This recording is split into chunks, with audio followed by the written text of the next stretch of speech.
So to kick off this set of videos, I'm just going to do a quick deck tech on the list that I played. It's very similar to a previous list that I had run in a couple of earlier challenges.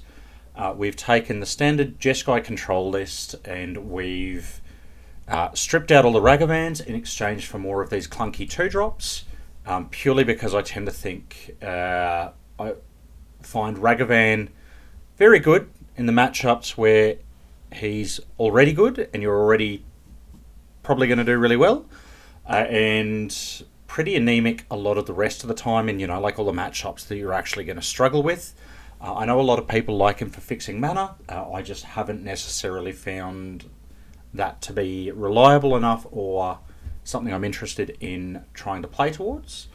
So that's my logic for eschewing him completely.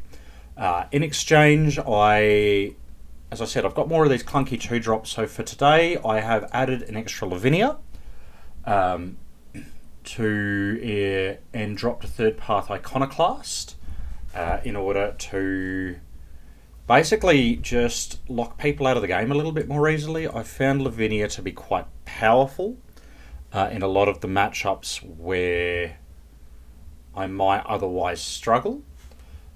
So I've gone more heavily on her.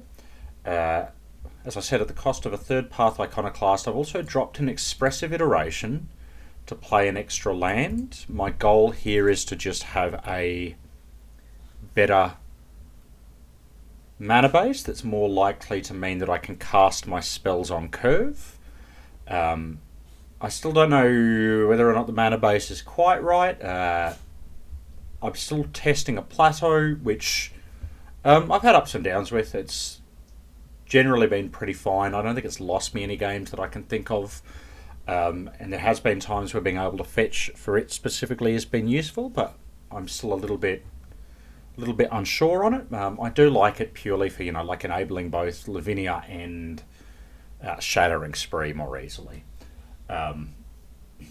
Outside of that, pretty standard. We've just got the like bunch of baubles for redraws and to synergize with Lurrus. No planeswalkers, once again to let us synergize better with Lurrus. We've got our Dreadhorde Arcanists,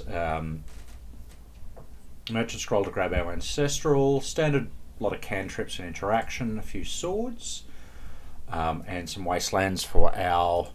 I tend to find these more useful in our Urza's Saga matchups than anywhere else, but we'll maybe come to that another time.